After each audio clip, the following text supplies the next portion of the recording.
ये यहां पर थोड़ी सी सांकेतिक बात मैं कर दूं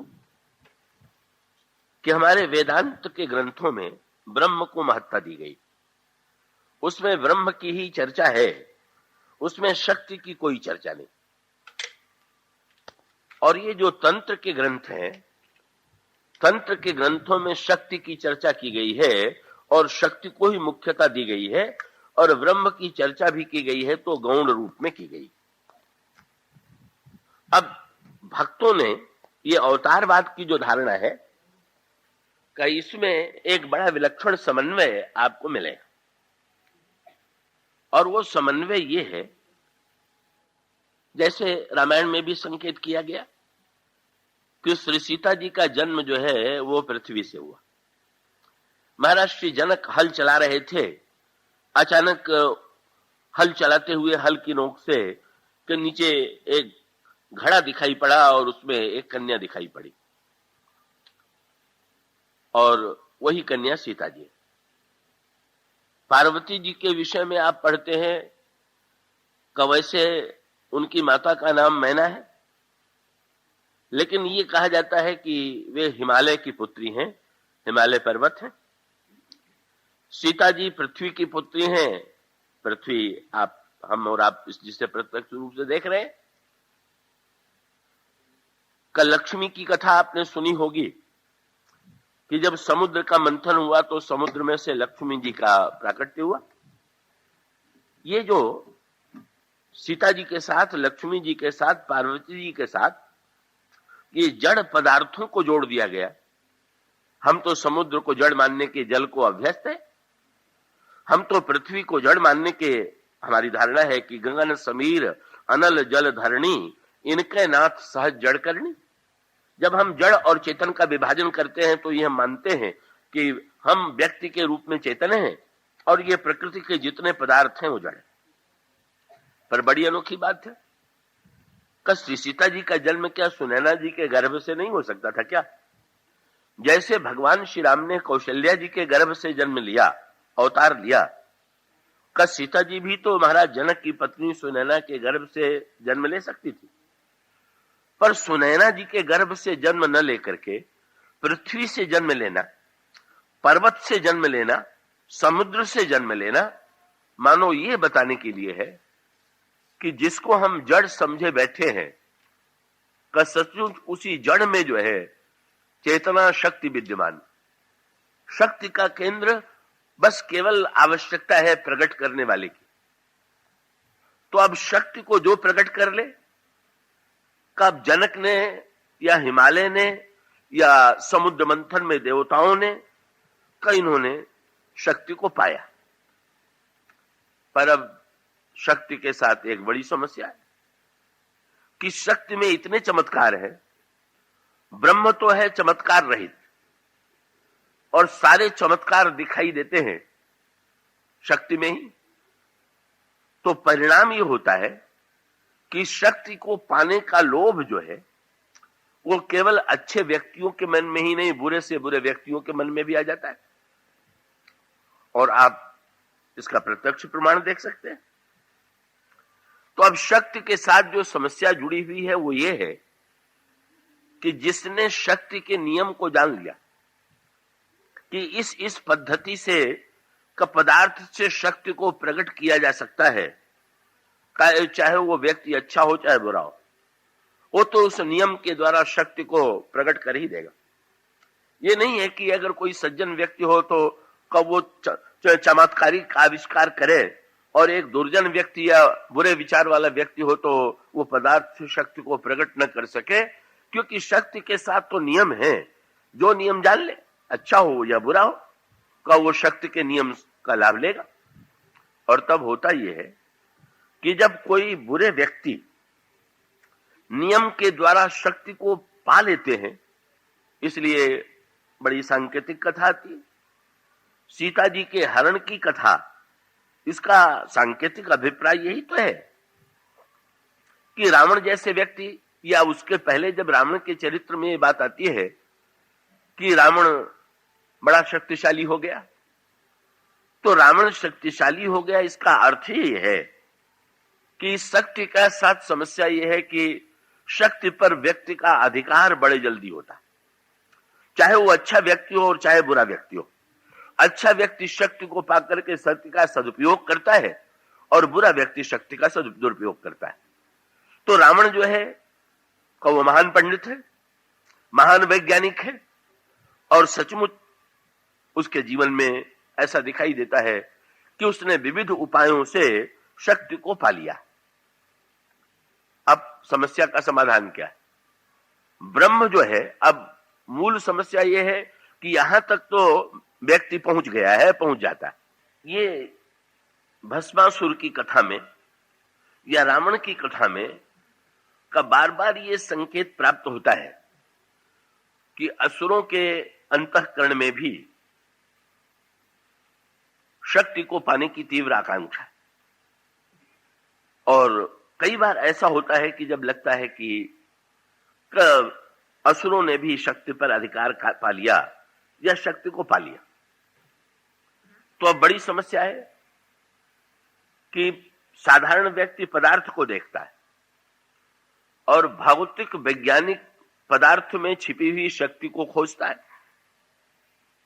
पर शक्ति तो चाहे जिसके हाथ में, दो विरोधी राष्ट्र हैं, दो विरोधी व्यक्ति हैं, उन दोनों के पास शक्ति है। तो ऐसी परिस्थिति में शक्ति के पराधीन हो जाने की संभावना है। तो इस समस्या का समाधान क्या है कि भौतिक विज्ञान ने यह कहा कि पदार्थ में छिपे हुए शक्ति को खोजो, और अध्यात्म विज्ञान ने उससे आगे बढ़कर के कहा कि शक्ति तक ही नहीं, कि शक्ति के पीछे जब तक हम शक्तिमान को नहीं ढूंढेंगे और शक्तिमान स्वयं अपने शक्ति की रक्षा नहीं करेगा, तब तक शक्ति का दुरुपयोग रोकना संभव नहीं। इसलिए आवश्यकता केवल शक्ति को ही पाने की नहीं है, आवश्यकता है शक्तिमान को भी पाने की। तो शक्ति और शक्तिमान, ये ईश्वर जो है यही शक्तिमान है। भौतिक विज्ञान शक्ति तक जाता है, शक्तिमान तक नहीं जाता। और अध्यात्म विज्ञान की मान्यता है कि न, जब तक हम इस शक्ति के पीछे छिपे हुए शक्तिमान को ढूंढ नहीं लेंगे, तब तक हमारी समस्या का समाधान नहीं होगा। तो रामायण में इसी की ओर संकेत किया गया है। दो पक्ष आपको मिलेगा। रावण जैसे व्यक्ति हैं जो शक्ति से शक्तिमान को अलग करना चाहते हैं, और महाराज जनक जैसे व्यक्ति हैं कि जो शक्ति और शक्तिमान को जोड़ना चाहते हैं, विवाह कराना चाहते हैं। तो दो बड़े महत्व के सूत्र हैं इस प्रसंग में। एक तो कि भाई शक्ति और शक्तिमान में की प्रकट होने की पद्धति में अगर शक्ति का प्रकट होना इतना सरल है, तो ये जो शक्तिमान ईश्वर है, क्या उसके प्रकट होने में कोई कठिनाई है क्या? तो इसका एक मूल अंतर आपको मैं बता दूं क्या, कि शक्ति में, जैसा अभी आपसे मैंने अभी आपसे बात कही थी कि प्रकृति में एक और तो बिल्कुल नियम दिखाई देता है। आपको पंचांग में मिलेगा कि इतने बजे सूर्य निकलता है, और आप दूसरे दिन देखेंगे तो सूर्य का समय पर चंद्रमा, जितने ग्रह नक्षत्र हैं, लगेगा कि सारी सृष्टि में नियम ही नियम। पर नियम ही नियम है क्या? बस इसको लेकर के विवाद है। कुछ वैज्ञानिकों की मान्यता है कि सारी जो सृष्टि है वो नियम के द्वारा ही संचालित, लेकिन उसका दूसरा पक्ष यह है कि नहीं भाई, इस नियम में एक और तो नियम दिखाई दे रहा है और दूसरी ओर अनियम भी दिखाई दे रहा है। और वह नियम क्या है कि ये तो बताया जा सकता है कि कल कितने बजे सूर्य निकलेगा, पर यह नहीं बताया जा सकता है कि कल आपको कितने बजे हंसी आवेगी, कल कब आपको रुलाई आ जाएगी, कब आपके मन में सुख आ जाएगा, कब दुख आ जाएगा। एक और सारी सृष्टि गणित के आधार पर चल रही है, और दूसरी ओर जीवन का एक पक्ष ऐसा है कि जिसमें कोई गणित काम ही नहीं कर रहा। तो भाई ईश्वर की खोज करने का अर्थ क्या है, और ईश्वर को पाने में कठिनाई क्या है? कि ईश्वर को जब शंकर जी, रावण की तो प्रवृत्ति यही है, उसने ये सुना तपस्या से शक्ति मिलती है, तपस्या करने बैठ गया। उसने सुना पूजा से शक्ति मिलती है, पूजा करने बैठ गया। और वो जिस जिस पद्धति से शक्ति पाई जा सकती है, रावण ने उन पद्धतियों से शक्ति का कोई न कोई रूप पा लिया। चमत्कार उसके जीवन में शक्ति के आ गए और उस शक्ति का वो दुरुपयोग करने लगा। और जब वो दुरुपयोग करने लगा तो उसके दुरुपयोग को मिटाने का उपाय क्या है? अंत में शंकर जी के द्वारा ये पता चला कि जब तक शक्ति के रक्षक शक्तिमान को हम नहीं ढूंढेंगे तब तक शक्ति का दुरुपयोग होगा। तो महाराज, शक्तिमान को प्रकट करने का कोई उपाय है? हाँ, तो है। क्या? शंकर जी ने सूत्र दिया, अग जग मैं सब रहित विरागी, प्रेम ते प्रभु प्रगटे जिमियागी। जो नेम से प्रकट हो वो शक्ति, और जो नेम से प्रकट हो ही नहीं, प्रेम से प्रकट हो वो ईश्वर। तो बस बहुत बढ़िया बात। नियम गणित से बना हुआ, पर प्रेम का भी कोई गणित है क्या? और इसका सबसे बड़ी जटिल समस्या ये है, सबसे बड़ी कठिनाई ये है ईश्वर के संदर्भ में कि हम बिना प्रेम के ईश्वर को पा नहीं सकते। इसका अर्थ ये हुआ कि ऐसा कोई नियम नहीं बताया जा सकता कि ऐसा ऐसा कार्य करने पर ऐसे ऐसे नियम के अनुकूल ईश्वर प्राप्त होता है। ऐसा दिखाई देगा कि उसके प्राकट्य में तो कोई नियम ही नहीं। इसलिए ईश्वर जहां देखता है कि कोई मुझे नियम से जोड़ रहा तो तुरंत उस नियम को काट देता है। ये उसकी शैली है और वो बताता रहता। उसकी सत्ता जो है, उसका चमत्कार यही है कि वो परिचय देता रहता है कि सब कुछ नियम से चल रहा है, पर इसके पीछे जो है वो नियमों के ऊपर है। और वो जो इसीलिए रामायण में भी आपको संकेत मिलेगा। क्या? मनु जी तपस्या करने के लिए गए, तो मनु जी तपस्या करने के लिए गए, मैंने शक्तिमान को पाने के लिए गए। तो उन्होंने प्रारंभ में तपस्या किया और तपस्या करते करते उनका शरीर सूख गया, का हड्डी हड्डी रह गई। अंत में भगवान सामने आए, पर सामने आने से पहले एक विचित्र सी बात हुई। मनु बिल्कुल अस्थि मात्र ही रहे उस शरीरा, तदपि मनाग मन ही नहीं पीरा। आकाशवाणी हुई, मांगू मांगू बर भई नभ बानी, परम गंभीर कृपा मृत सानी। मांगो मांगो, क्या चाहते हो? मनु जी ने जब ये वाक्य सुना तो वाक्य का पहला प्रभाव क्या हुआ? वह मृतक जियावन गिरा सुहाई, श्रवण रंध्र होई उर जब आई, तो हृष्ट पुष्ट तनु भय सुहाए, मानव अभय भवन ते आए। वो आकाशवाणी जो ही मनु के कान में गई, मनु उतने मोटे ताजे हो गए जैसे घर से जिस समय आए थे। प्रभु से किसी ने पूछ दिया कि महाराज, हड्डी के ढांचे के रूप में मनु ने आपको पाने के लिए तप किया और आपने उनको दर्शन भी दिया, पर ये दर्शन देने के पहले उनको आपने मोटा फिर क्यों बना दिया? उसी रूप में उनके सामने प्रकट हो जाते। भगवान ने कहा, मैं चाहता था कि लोगों को यह भ्रम न हो जाए कि मैं शरीर सुखाने से मिलता हूं। मेरा कोई नियम नहीं है, कोई शरीर सुखावे तो भी आ जाऊं और मोटा दुबले के सामने भी आ जाऊं और मोटे के सामने भी आ जाऊं। हमें नियम में मत बांधो, हमें यह मत मानो कि ऐसा करेंगे तो इसके द्वारा वो ईश्वर प्राप्त हो जाएगा। मनु का ये भ्रम दूर कर देना चाहते थे। नहीं तो अगर उस समय मनु के सामने आता तो मनु यही कहते कि यही नियम है कि मेरे समान फलाहार करे, उपवास करे, इतने हजार अन्न, इतने बरस तक अन्न ले, फल ले, जल ले, और सबको छोड़ते छोड़ते जब वायु पर आ जाए तब कहीं जाकर के ईश्वर की प्राप्ति होगी। सर्वत्र यही संकेत। तो भाई बड़े कौतुकी है कि घर में मिलेंगे कि वन में मिलेंगे।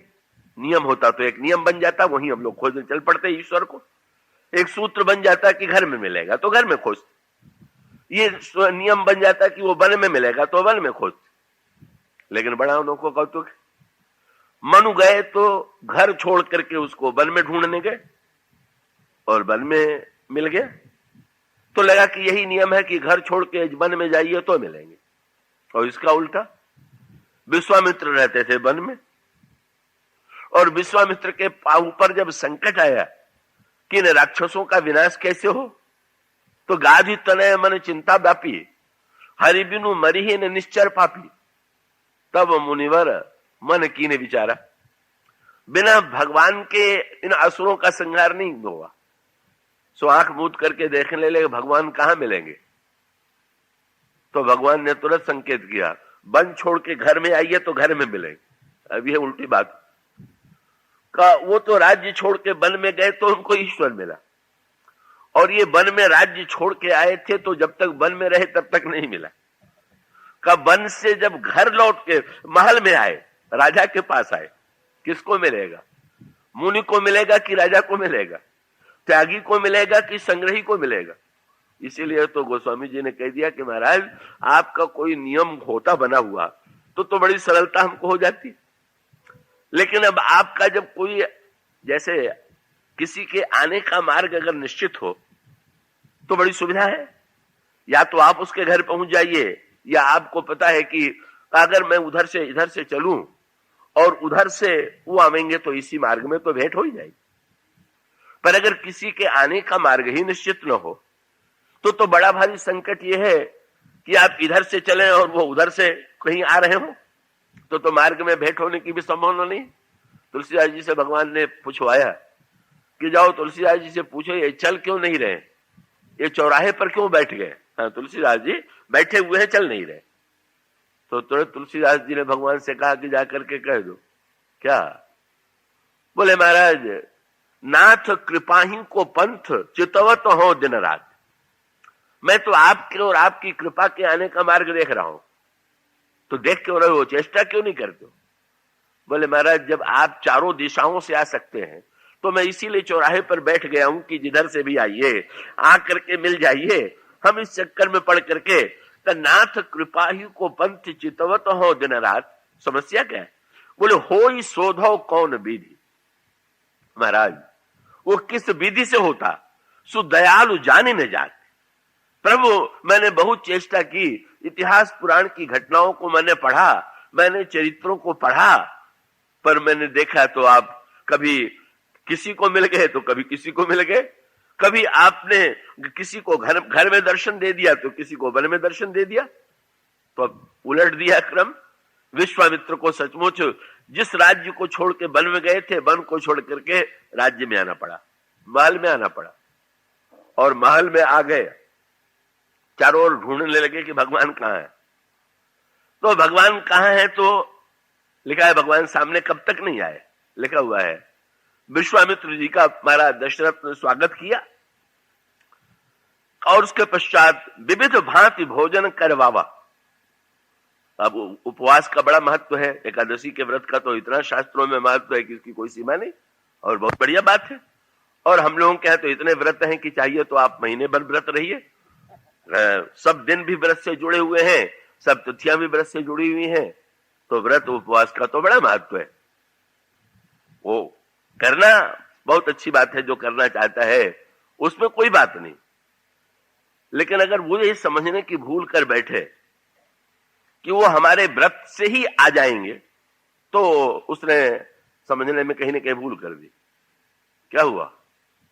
विश्वामित्र इतनी यात्रा करके आए थे, भोजन भूखे थे, भगवान राम कब तक सामने नहीं आए। महाराज जनक ने, महाराज दशरथ ने उनके लिए नाना प्रकार के 56 प्रकार के व्यंजन परोसे, कंदमूल फल नहीं, राजा ने तो जो राजोचित भोजन है वो परोसा, और विश्वामित्र जी का विविध भांति भोजन करवा महाराज दशरथ, महर्षि विश्वामित्र ने उसे स्वीकार कर लिया, और जैसे भोजन कर चुके तब पुनि चरणन मेले सुचारी, भगवान राम ने आकर के प्रणाम किया। क्या इसका अर्थ है? बोले ये आवश्यक नहीं है कि मैं खाली पेट मिलूंगा कि भरे पेट मिलूंगा, ये कोई नियम नहीं है। का उपवास जब तोड़वा दिया, बोले यहां उपवास तोड़ दीजिए, अपने कंदमूल फल के भोजन का नियम तोड़ दीजिए, और इस तरह से मिले। तो ईश्वर के संबंध में सबसे बड़ी समस्या ये तंत्र के जो ग्रंथ हैं उसमें आपको विधि विधान का बड़ा महत्व मिलेगा, और विधि विधान का महत्व इसलिए है कि आज भी जो व्यक्ति विज्ञान के आविष्कार में लगा हुआ है, अगर वो नियम में थोड़ी सी भूल कर दे, नियम की जरा सी अवहेलना कर दे, तुरंत नष्ट होकर के उसका सर्वनाश हो जाएगा, पूरी तरह से मिट जाएगा। इसका अर्थ है कि सत्य के प्रागट्य में विधि को इतनी सावधानी से पूरा करना है कि अगर उस विधि में रंच मात्र कोई भूल हुई तो उसका दुष्परिणाम हो सकता है।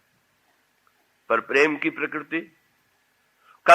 प्रकृति की विलक्षणता यह है कि अब जैसे कोई मंत्रोच्चार पूर्वक, बड़ी कथा आती है वृत्रासुर की कथा, त्वष्टा जो थे वो इंद्र से रुष्ट हो गए और इंद्र से रुष्ट होकर के उन्होंने सोचा का, हमारे यहाँ ग्रंथों में तो हर प्रकार के मंत्रों का वर्णन है, उसमें वशीकरण भी है, मारण भी है, मोहन भी है, सम्मोहन, सभी प्रकार के उच्चाटन भी है। उनके मन में ऐसी इच्छा उत्पन्न हुई कि हम अथर्व वेद के मंत्रों के द्वारा ऐसा पुत्र उत्पन्न करें, ऐसा व्यक्ति उत्पन्न करें जो इंद्र का वध कर दे। और उन्होंने उस विधि के अनुकूल यज्ञ मंडप कैसा होना चाहिए, उसमें आहुति कैसे दी जानी चाहिए, उस सब का जो विधि विधान है उसको उन्होंने पूरा किया। उसी यज्ञ से, उस यज्ञ के परिणाम स्वरूप वृत्रासुर जो था वो प्रकट हुआ। पर बात उल्टी हो गई। उन्होंने यज्ञ किया था, मंत्र का उच्चारण किया था कि इंद्र को मारने वाला पुत्र उत्पन्न हो, लेकिन वो वृत्रासुर इंद्र के हाथ से मारा गया। क्यों मारा गया? तो बताया गया है कि मंत्र के उच्चारण में उनसे ह्रस्व दीर्घ की भूल हो गई। वे कहना तो ये चाहते थे कि इंद्र को मारने वाला पुत्र उत्पन्न हो, पर उनके मुंह से जो शब्द निकला उसका अर्थ हो गया इंद्र के हाथ से मारा जाने वाला पुत्र उत्पन्न हो। वो आपने बड़ा प्रसिद्ध सुना होगा कि कोई सज्जन दुर्गा पाठ कर रहे थे तो पत्नी की रक्षा के लिए कर रहे थे, तो उसका उनके मुंह से निकलने लगा भारिया रक्षतु भैरवी, कहना चाहिए था। उन्होंने पाठ किया भारिया भक्षतु भैरवी। परिणाम क्या हुआ? इसका अभिप्राय है कि आप जरा भी शक्ति के संदर्भ में कोई दया नहीं है, वहां कोई क्षमा नहीं है। अगर आपने विधि में, उच्चारण में कोई अशुद्धि की तो आपको इसका परिणाम तो भोगना ही पड़ेगा। कि वो त्वष्टा ने जिस वृत्रासुर को पाया वो बड़ा शक्तिशाली था, पर अंत में इंद्र के हाथ से उसका वध हुआ। ये है नियम। उसको हम दूसरे दृष्टांत के द्वारा कहा करते हैं, और वो दूसरा दृष्टांत ये है कि आप जब पाठशाला में पढ़ने जाते हैं और व्याकरण का आप पाठ पढ़ते हैं, तो व्याकरण का अध्यापक ये देखेगा और उसी के आधार पर आपको उत्तीर्ण करेगा, अनुत्तीर्ण करेगा। और वो इसका अभिप्राय है आप शब्द को शुद्ध लिखें, उसका शुद्ध उच्चारण करें, उसका ठीक ठीक अर्थ बतावें, आप परीक्षा में पास हैं। पर आपसे थोड़ी भी अशुद्धि होगी तो अशुद्धि का परिणाम ये होगा कि आप अनुत्तीर्ण हो जाएंगे। वो भावना को नहीं देखेगा अध्यापक कि इस विद्यार्थी की भावना क्या थी, वो तो ये देखेगा कि इसने शुद्ध शुद्ध उच्चारण किया कि नहीं, शुद्ध लिखा कि नहीं। लेकिन अब एक उसका दूसरा रूप ले लीजिए, यही भक्ति और प्रेम के संदर्भ में, जहां पर नियम की प्रधानता है वहां पर नियम के उल्लंघन में क्षमा नहीं, लेकिन जहां नियम के स्थान पर प्रेम आ जाए तो प्रेम में नियम न होने के कारण यूं कह लें कि अगर बालक परीक्षा में रोटी शब्द शुद्ध न लिखे तो वह अनुत्तीर्ण हो गया। पर वही बालक अपने मां से रोटी मांगे और एक वाक्य में मांगे, और कभी कभी नन्हे बालक तो तुतलाते हैं तो रोटी को भी टोटी कहते, तो अब अगर वो टोटी मांगेगा तो मां उसको फेल करेगी कि उसको रोटी लाके देगी। और उसका अर्थ है कि वे प्रेम में वो नियम थोड़ी है। मां जो है वो पास फेल थोड़ी करती है, मां तो शब्द को देखती ही नहीं। तो व्याकरण में शब्द शुद्ध होना चाहिए, और प्रेम में, रामायण में गोस्वामी जी कहते, किसी ने उनसे पूछा आपने जो कुछ लिखा है वो बिल्कुल व्याकरण से शुद्ध तो है ना? बोले बाप के पाठशाला में परीक्षा देना होता तो मैं शुद्धता के फेर पढ़ता। मैं जिनके लिए लिख रहा हूं उनका स्वभाव तो ये है कि कह तो नसाई हो ही नीकी का। वो बड़ी प्रसिद्ध कथा है, उसका भी अर्थ बड़ा मधुर है कि भाई किसी भावुक भक्त ने मंत्र लिया और मंत्र लेकर के बड़े प्रेम से मंत्र का वो जप करने लगा, पर उसको तो शुद्ध उच्चारण आता नहीं था, अशुद्ध मंत्र जपने लगा। लेकिन मंत्र के देवता प्रकट हो गए और एक चांटा लगा करके कहा कि शुद्ध मंत्र तो कम से कम सीख ले, ये क्या अशुद्ध मंत्र इतने दिन से जप कर रहा है। उसने चरण पकड़ लिए और उसने कहा कि देखिए, आपके कहने से मैं सब मानूंगा, पर मंत्र तो मैं जैसा जपता था वैसे जपूंगा। क्यों? बोले जिस मंत्र के प्रभाव से आपको शुद्ध करने आना पड़ा, उससे बढ़िया हमें कोई मंत्र नहीं लगता। स्वामी जी कहते प्रेम की प्रकृति क्या है? बोले जौ का अध्यापक तुतलाहट सुन करके रुष्ट हो सकता है, पर मां वो तो जो बालक कह तोतली बाता, बालक यदि तोतली भाषा में बोलेगा तो मां उसको स्नेह के प्रेम के आधार पर सुनेगी, कब वो उसके शुद्धि और अशुद्धि के आधार पर नहीं सुनेगी। तो मूल सूत्र ये है, मानो इसका अभिप्राय ये है कि ईश्वर स्वयं नियमों से परे, और उसको अगर हम पाना चाहते हैं तो हम प्रेम के माध्यम से ही उसे पा सकते हैं। तो क्या करें? जीवन में नियम को महत्व दें कि प्रेम को महत्व दें? क्यों? प्रेम में नियम नहीं है, तब तो लोग बड़े प्रसन्न हो जाते हैं कि वाह, ये खुली छूट मिल गई। हाँ, ये प्रेम जो है, ये शब्द ऐसा भी है कि बड़े लोगों को चक्कर में डाल देता है कि ये बहुत बढ़िया बात पता चल गई कि प्रेम में नियम नहीं। पर याद रखिएगा, अगर आप उच्छृंखलता का नाम प्रेम रख देंगे और आप नियम तोड़ने को ही प्रेम बना देंगे कि जब नियम तोड़ा जाए तभी प्रेम है, तब तो वस्तुतः आपने प्रेम को समझे ही नहीं, और प्रेम को बिना समझे ही आपने अपने लिए एक बहाना ढूंढ लिया। तो इसका अर्थ यह है कि भाई माघ के महीने में ठंड पड़ रही हो और किसी व्यक्ति से कहा जाए त्रिवेणी संगम में स्नान कराइए, और वो तुरंत वो वाक्य दोहरा दे, बड़ा प्रसिद्ध वाक्य है, वो तो बहुत लोग कही करते हैं, बोले मन चंगा तो कठौती में गंगा। अरे भाई, मन चंगा तो कठौती में गंगा, बिल्कुल ठीक, पर ठंड के डर के मारे जब मन चंगा का पाठ आप करते हैं तो वो बिल्कुल ठीक नहीं। सचमुच आपका मन इतना चंगा हो गया हो कि आपको गंगा का हृदय में ही दर्शन हो रहा हो, और तब आप न जाए तो आपके मुंह से शोभा देता है। पर केवल बहाने के लिए हर वस्तु में का बस ये नेम और प्रेम के साथ ये बड़ी समस्या है। नेम व्यक्ति को बांधता है और प्रेम में उस प्रकार की प्रकृति, उस तरह के बंधन की नियमानुकूलता का बंधन नहीं। तो फिर ऐसी परिस्थिति में कहीं ऐसा न हो कि नेम के स्थान पर नेम के नाम पर व्यक्ति जो है शुष्क बन जाए, अत्यंत कठोर बन जाए, अत्यंत निर्दय बन जाए। कई लोग ऐसे होते हैं कि नियम के नाम पर का वो स्वयं चाहे नियम कुछ कम पालन करें, पर दूसरों से पालन कराने के लिए जब दूसरों के विषय में विचार करेंगे तो उनको सारे शास्त्र और सारे नियम और सारी मर्यादाएं उनके मस्तिष्क में आ जाती। और कुछ लोग ऐसे होते हैं कि जब ये समझ लेते हैं कि प्रेम में कोई नियम नहीं है, तो सोचते हैं कि बस ठीक, जीवन में सब छूट मिल गई, उच्छृंखलता की पूरी छूट है। तो रामायण में बहुत बढ़िया सूत्र दिया गया, और वो सूत्र क्या है कि नेम और प्रेम दोनों को मिलाइए। ये शक्ति को भी पाना है और शक्तिमान को भी पाना है।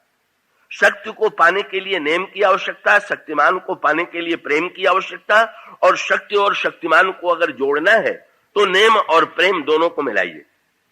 नेम ऐसा हो कि जो उच्छृंखलता न आने दे, और प्रेम ऐसा हो जो कि शुष्कता न आने दे।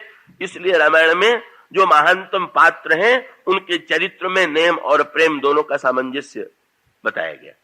श्री भरत जी की जब गोस्वामी जी वंदना करते हैं तो श्री भरत जी की वंदना में जो पंक्ति कहते हैं वो क्या है?